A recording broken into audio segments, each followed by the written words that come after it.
The night sky above Oak Ridge, Ohio was clear and full of stars. Lily Patterson yawned as she checked the data coming in from the Horizon Array telescope. It was almost 3 a.m., and she was the only one still working. The computer beeped. Lily looked at the screen and frowned.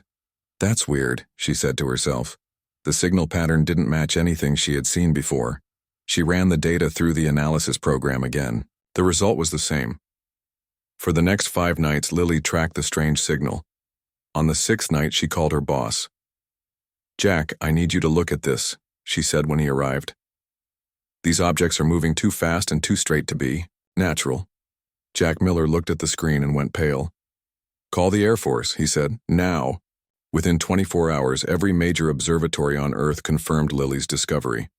A fleet of massive objects was heading straight for Earth. They would arrive in less than a week. News channels around the world broke regular programming.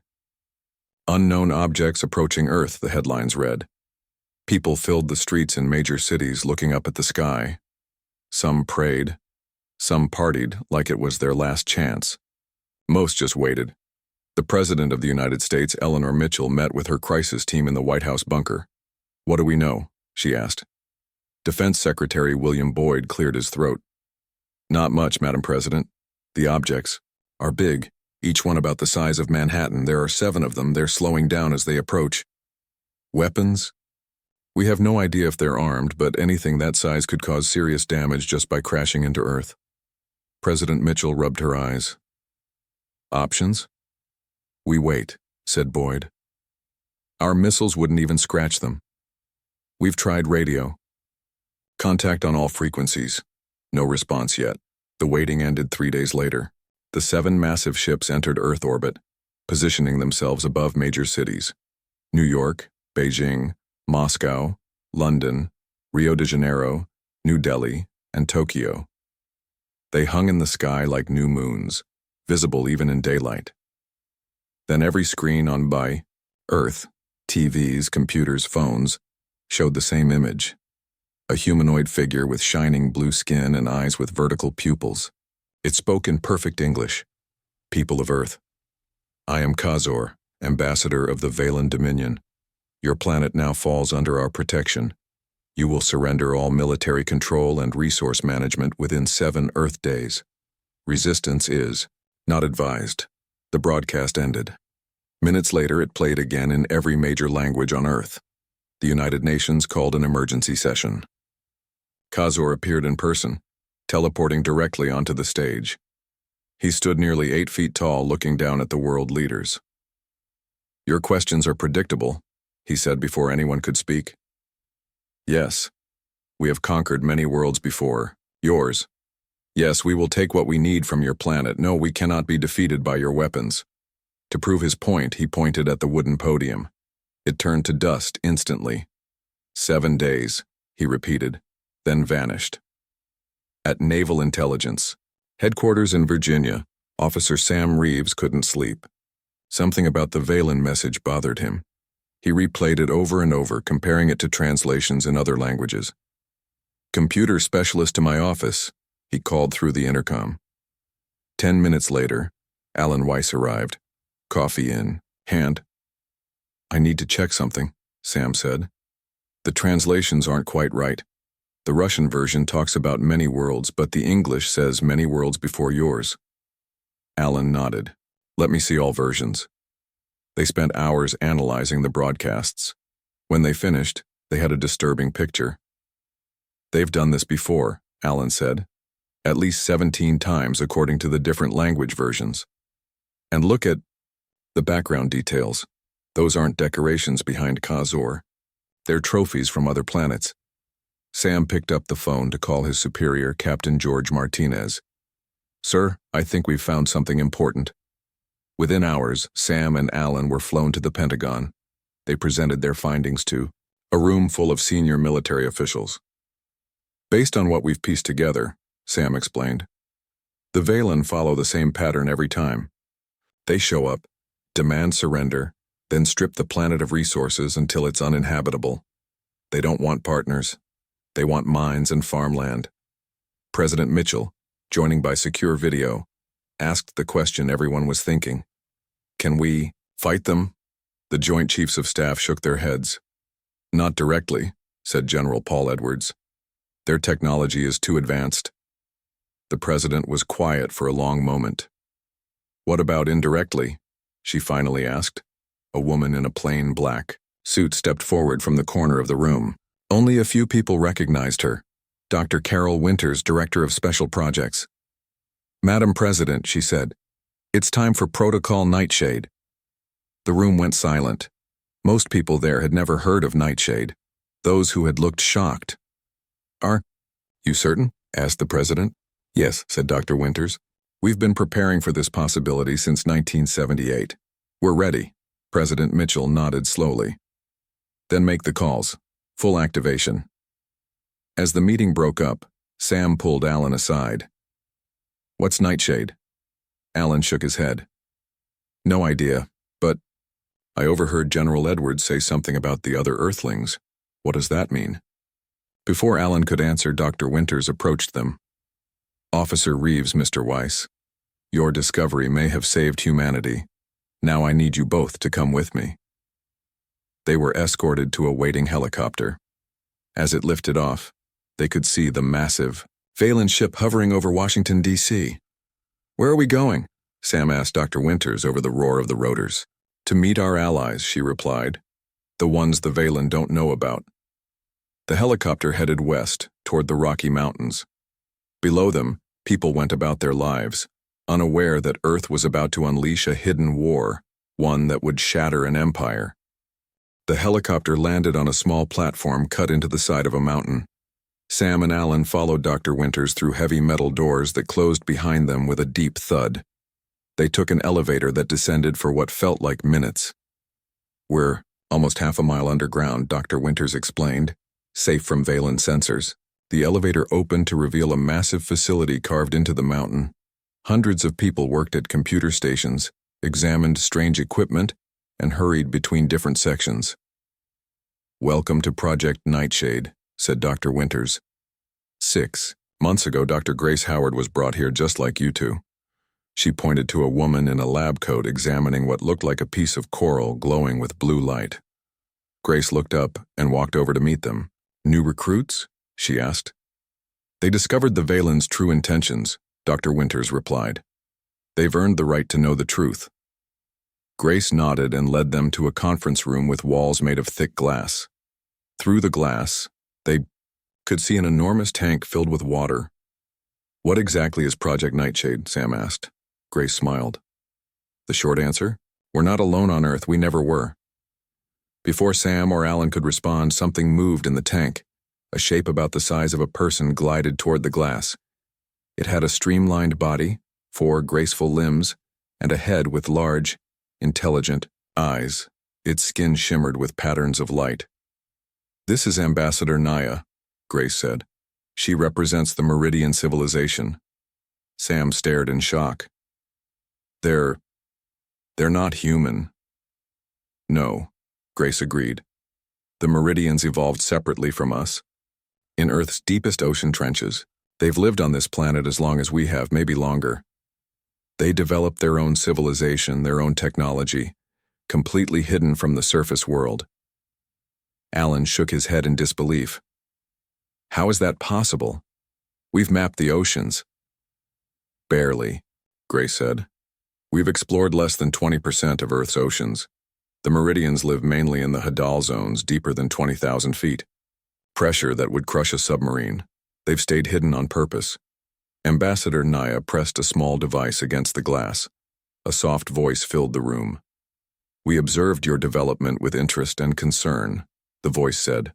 Only in recent decades did we determine humans had reached sufficient maturity for contact. Governments have known about them since the late 1970s, Dr. Winters added. Project Nightshade was created to establish peaceful communication and exchange technology. Sam looked at the alien being with wonder.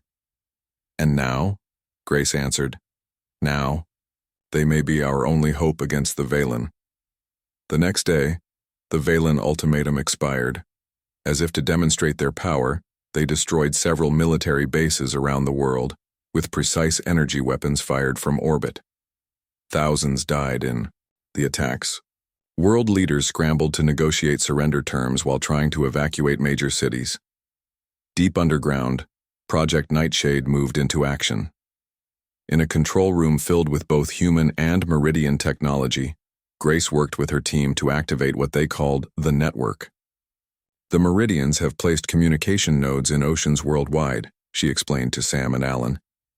They use quantum principles we barely understand. The Valen can't detect them because they don't know to look for technology that evolved in Earth's oceans. Dr. Winters pointed to a world map showing glowing dots appearing across the oceans. We're bringing the network online. It will let us coordinate resistance worldwide, completely invisible to Valen surveillance. What good is communication if we can't fight back? Alan asked. That's where this comes in, Grace said, holding up the glowing coral-like object she'd been studying earlier. Meridian technology. It's like nothing we've developed on the surface, different evolutionary path, different scientific principles. She handed Sam what looked like a small blue pebble. Put this in your ear. Sam did as instructed. Suddenly he could hear voices speaking clearly, military commanders from around the world, all connected through the Meridian network. Meanwhile, Major Frank Collins and his Special Forces team prepared for the most unusual mission of their careers. They boarded a modified submarine at a secret dock in Alaska. You've all been briefed, he told his team, but nothing can prepare you for what you're about to see. The submarine descended to depths that should have crushed it, but it was reinforced with Meridian materials, allowing it to travel deeper than any human vessel had gone before. Hours later, they reached a massive underwater structure built into the side of an ocean trench. It glowed with the same blue light they had seen in the Meridian technology. Deep Sea Station Omega, the pilot announced, the primary Meridian outpost for surface coordination. Inside the station, human scientists worked alongside Meridian representatives. The two species were so different that they required separate atmospheric conditions. Humans in air-filled sections, Meridians in water-filled chambers. They communicated through transparent barriers using translation devices. Collins met with the Meridian military leader, who introduced himself as Sentinel Cora. His voice came through a translator as he floated in a water-filled chamber. Your people face extinction, Cora said. The Valen have destroyed 17 other worlds. They leave nothing behind but lifeless rock. We know, Collins replied. That's why we're here. We have studied the Valen broadcasts, Cora said. They believe themselves technologically superior, but their technology evolved in space conditions similar to your surface. They have never encountered deep ocean technology like ours. He gestured to a row of sleek devices lined up on a shelf. These will render your ships and aircraft completely invisible to Valen sensors, and these, he pointed to weapon-like objects, can disable their systems without destroying them. Why would that matter? Collins asked. Because disabled ships can be captured, Cora explained, and studied. The more we learn, the more effectively we can fight. Collins nodded slowly as he understood the plan. We're not going to fight a conventional war. No, Cora agreed. The Valen would win such a conflict. Instead, we will fight a war they don't even know is happening until it's too late. As they spoke, on the surface, President Mitchell delivered a carefully worded speech that appeared to accept Valen terms while buying time. The Valen ambassador, Kazor, smiled with satisfaction, believing Earth was surrendering like all planets before it. He had no idea that beneath the oceans, Earth was preparing to unleash a hidden war, unlike anything the Valen had ever faced. On the surface, the war looked like it was going badly for Earth. Valen ships moved into lower orbits, installing massive energy collectors that began draining power from electrical grids worldwide. Cities went dark. Military bases fell silent. To anyone watching, it seemed Earth was losing, but a different kind of war was just beginning. Commander Diane Miller sat in a control room beneath the Atlantic Ocean. Screens showed the positions of Valen ships and ground forces. She spoke into a communication device made from Meridian technology. Shadow Fleet, this is Control. You are clear to launch. Around the world, in hidden underwater bays and secret mountain hangars, Aircraft and ships with strange blue markings powered up. They had been modified with Meridian technology that bent light and energy around them, making them completely invisible to Valen sensors. "Remember your targets," Diane said. "Supply chains only. No direct attacks on warships yet." Pilot Susan, Baker acknowledged from her modified F-35. The jet looked normal from the outside except for the faint blue glow along its edges. "Copy that, Control. Shadow 1 launching now." Susan's jet shot into the sky above the Pacific Ocean. Her radar showed 3 Valen transport ships moving materials from a mining operation they had set up in Australia. The transports had no escort. The Valen didn't think they needed protection. This early in the occupation? "They can't see me at all," Susan whispered to herself as she flew directly in front of a Valen ship. Its sensors showed nothing. She fired weapons developed by joint human Meridian teams. They weren't missiles or bullets, but capsules containing tiny machines that attached to the Valen ship's hulls and began eating through the metal. Meanwhile, in a facility beneath Washington, D.C., cybersecurity expert Keith Bryant worked with Meridian technology experts. He stared at screens filled with code that looked nothing like human programming language. "I still don't understand how this works," Keith admitted to his Meridian partner, who communicated through a water-filled helmet that let them survive in air. "Your computer systems use electronic signals," the Meridian explained. "Ours use quantum entanglement. The Valen have no defenses against it because they never encountered it before." Keith nodded.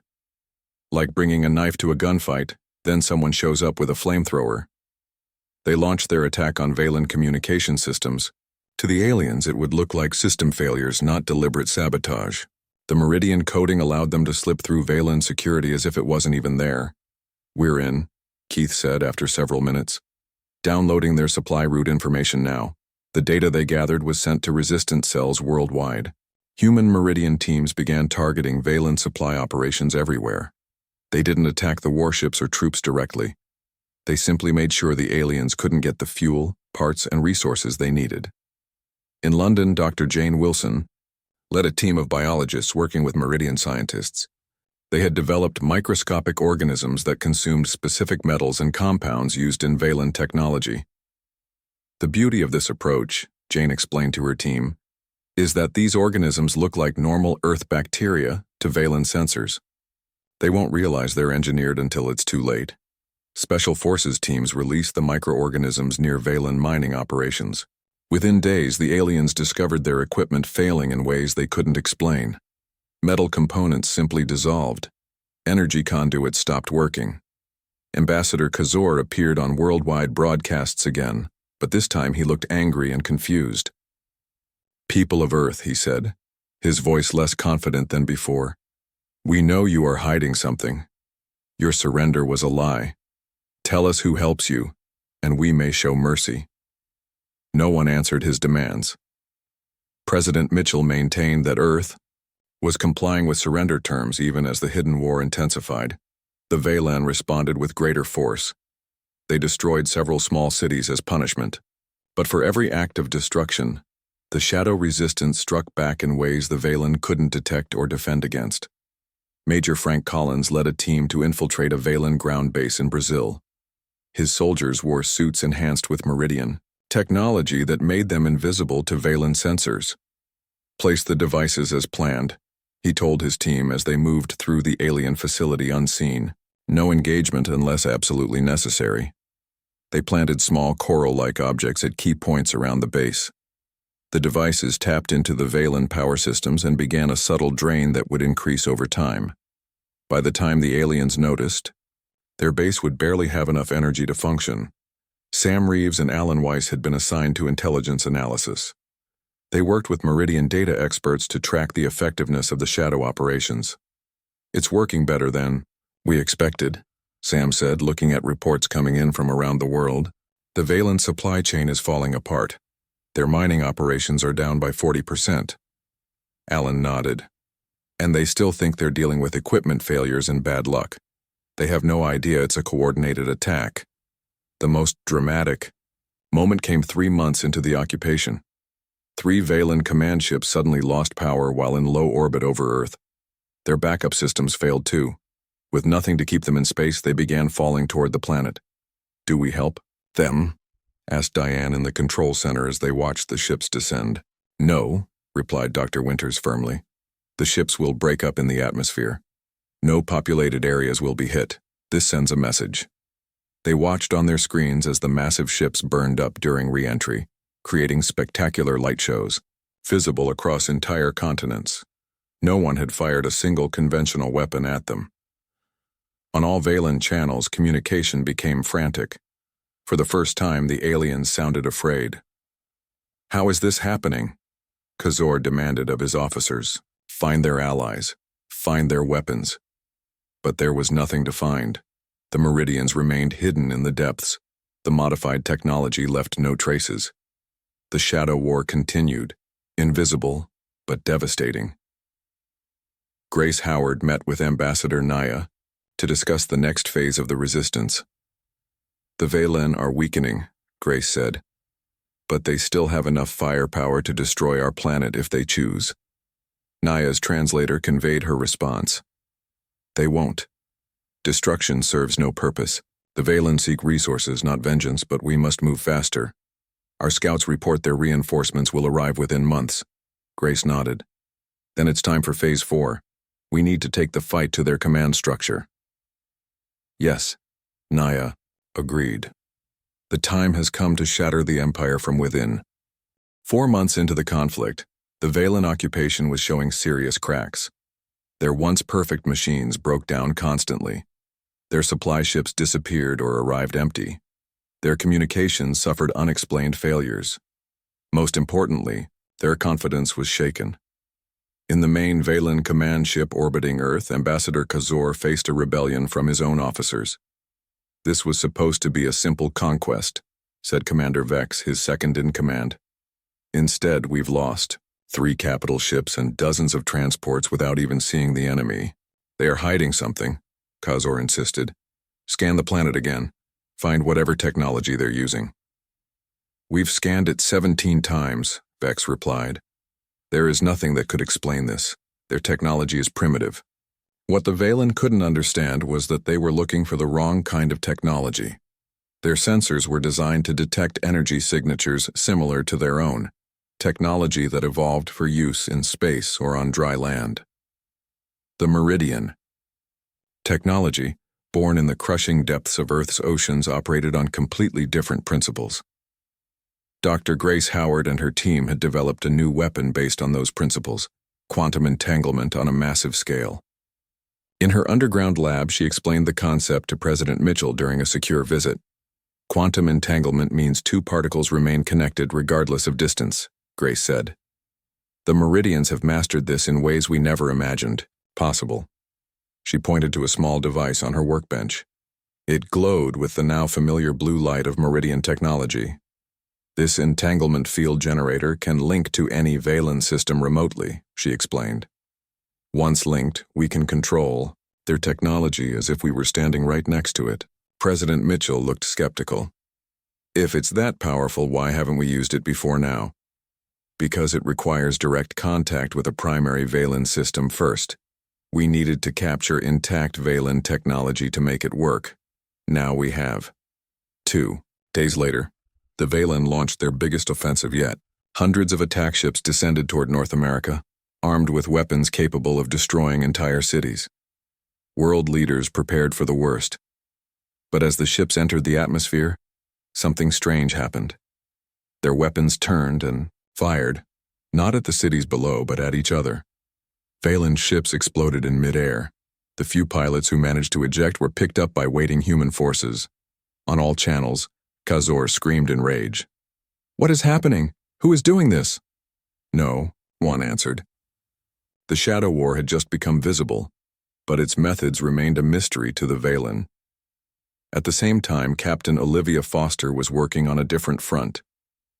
Using Meridian communication technology, she had established contact with other species conquered by the Valen. Her base was a retrofitted oil platform in the Indian Ocean, modified to hide from Valen sensors. "We're not the first to fight back," she told her team as they gathered around a strange communications device that looked like a pool of glowing water. But we're the first to do it successfully. Through the device, they spoke with representatives from 17 other conquered worlds. Many had been under Valen control for generations. All were eager to learn how Earth was resisting. The key is attacking their supply chains and communications, Olivia explained to an alien that looked like a tall, thin insect, not their warships. We have tried, the alien replied, its voice translated by the Meridian device. But we have no way to hide our activities. Then we'll help you hide, Olivia said. We're sending you the plans for Meridian stealth technology. Within weeks, resistance movements bloomed across the Valen Empire. Planets that had been quiet for centuries suddenly became battlegrounds. The Valen, stretched thin and confused, couldn't fight enemies they couldn't see on multiple worlds at once. But the most devastating blow came from Lieutenant Ryan Peters and his special operations team. They had spent months training with Meridian, partners for what many thought was an impossible mission, infiltrating the Valen flagship. Ryan's team was transported to the massive ship in a modified spacecraft that the Valen sensors registered as one of their own supply vessels. Once aboard, they moved through the ship wearing suits that mimicked Valen life signatures. Remember, Ryan told his team as they navigated the alien corridors, our goal isn't to destroy the ship, it's to plant the device. The device was a Meridian quantum broadcaster, capable of bypassing all Valen security protocols. If they could connect it to the flagship's main communication system, they could send a message that no Valen could block or ignore. They moved silently through the ship until they reached the central communication hub. 3 Valen technicians worked at control panels, unaware of the human presence. Non-lethal takedown, Ryan ordered. His team used sound weapons developed by the Meridians, devices that produced frequencies that temporarily paralyzed Valen nervous systems without causing permanent harm. The technicians collapsed without raising an alarm. Ryan placed the quantum broadcaster at the center of the room and activated it. The device linked with the Valen communication system, creating an unbreakable connection. Device planted, he reported through his Meridian communicator. Beginning extraction. Back on Earth, Keith Bryant received the signal. We're connected to their entire network, he announced to the command center. Every screen, every communication device in the Valen Empire is now linked to us. Dr. Winters nodded. Send the transmission. The message they sent was simple but devastating. The complete truth. Using data gathered from Valen systems and testimonies from other conquered species, they showed how the Valen Empire was built on lies. Every Valen citizen saw images of planets stripped bare and left uninhabitable. They learned that their leaders had concealed the true cost of their expansion. They discovered that the resources they depended on were running out, and their leaders had no plan except to conquer more worlds. Most powerfully, they saw Earth fighting back, not with destruction, but with protection. Humans and Meridians, working together to defend their planet while finding ways to spare Valen lives. On the Valen flagship, Kazor watched in horror as the truth spread through his empire. He could not stop it. The quantum entanglement made the broadcast impossible to block. Shut it down, he screamed at his technicians. Shut everything down. But it was too late. The message had reached every corner of the Valen Empire. And with it, the idea that perhaps conquest wasn't the only way to survive.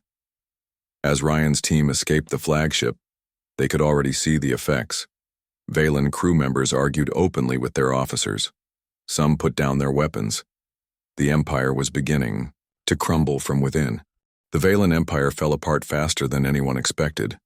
Within weeks of the truth broadcast, ships began leaving Earth orbit. Not in organized retreat, but in chaos. Some returned to the Valen homeworld. Others fled to the edges of the Empire. Many simply surrendered to Earth forces. Kazor, once so proud and confident, was arrested by his own crew. Commander Vex took control of what remained of the Valen fleet orbiting Earth. We request a meeting, he transmitted to Earth leaders, not to negotiate surrender, but to discuss peace. President Mitchell agreed to the meeting, but insisted it take place on neutral ground. They chose an orbital platform that had been under construction before the invasion. Both human and Valen security teams checked it thoroughly. Mitchell brought an unusual delegation with her.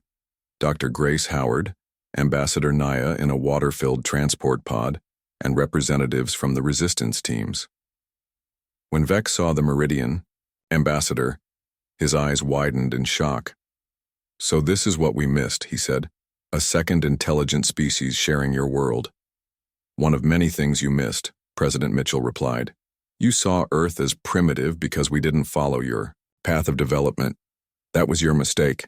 The peace talks lasted 3 days. In the end, they reached an agreement. All Valen forces would leave Earth space. In exchange, Earth would share Meridian technology that could help the Valen develop more sustainable practices. Your empire is built on using up worlds and moving on," Grace explained to Vex. "That path leads nowhere. Eventually, you run out of worlds." Vex nodded slowly. "Many of us have questioned this for generations." But questioning was not permitted. As the Valen withdrew from Earth, news arrived from across their former empire. The 17 conquered worlds were rising up, using the techniques and technology Earth had shared. The Valen, already in disarray, could not fight back effectively on so many fronts. 6 months after the peace agreement, President Mitchell addressed the United Nations. The chamber now included a special section filled with water where Meridian representatives could attend. "Today marks a new chapter in Earth's history," she said. "For too long, humans have seen ourselves as the only intelligent life on our planet. Now we know better." She gestured to the Meridian representatives. "Our partnership with the Meridian civilization has not only saved us from conquest but opened a path to the stars. Together, we are establishing the Earth Alliance, a unified government representing both our peoples in interstellar affairs." The announcement was met with applause from both human and Meridian delegates. The experience of fighting together had broken down barriers between the species that might otherwise have taken generations to overcome. Dr. Howard's team, working with Meridian scientists, had made remarkable progress in adapting Valen technology. Engineers had begun converting captured Valen ships for human Meridian crews. The ships need both dry sections and water-filled sections, Grace explained to Sam Reeves during a tour of the first converted vessel. "It's challenging, but it means both our peoples can work together in space." Sam looked out a viewport at Earth below. "Did you ever imagine this when you first joined Project Nightshade?" Grace smiled. "Not even close. I thought we were preparing for a possible future contact with aliens. I never dreamed we'd be preparing to become a spacefaring civilization ourselves." The most exciting breakthrough came from the Joint Communication Team, led by Keith Bryant. By combining Meridian quantum technology with Valen faster-than-light systems, they developed a method to communicate across vast distances instantly. "This changes everything," Keith told President Mitchell during a demonstration.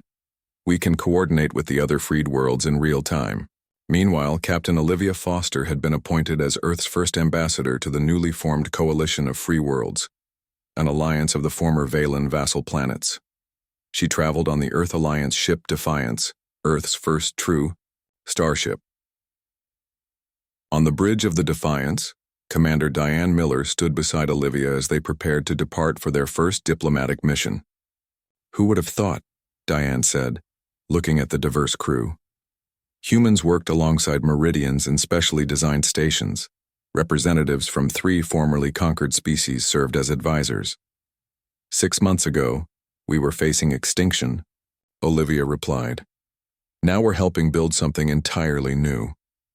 As the Defiance moved away from Earth, preparing for its first faster-than-light jump, Diane thought about how quickly everything had changed.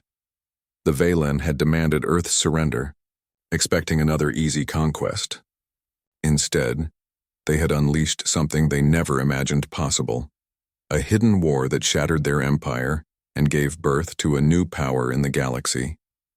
Back on Earth, in the small town of Oak Ridge, Ohio, Lily Patterson stood outside the horizon, a ray telescope where she had first detected the Valen ships. The facility had been expanded and now included a Meridian research section. "We've received another signal," her colleague said, joining her outside. The Coalition outpost in the Proxima system reports the last Valen stronghold has surrendered. Lily nodded, looking up at the stars. So it's really over. This part is, her colleague agreed. But we're just getting started. In the night sky, above them stars twinkled with new meaning. No longer distant and unreachable, they represented humanity's future. Earth, once threatened with extinction, had not only survived but emerged transformed. A planet where two civilizations had learned to share one world and now reached out together to the galaxy. The message they carried to the stars was clear. Earth was not to be underestimated, not because of weapons or technology, but because we had accomplished what the Valen never could. We had learned to share our world and build bridges instead of conquering. The empire that sought to conquer Earth was gone, replaced by something new, a coalition of free worlds built on cooperation rather than domination. And it had all begun because humanity, when pushed to the brink, revealed that we were never truly alone on our own planet.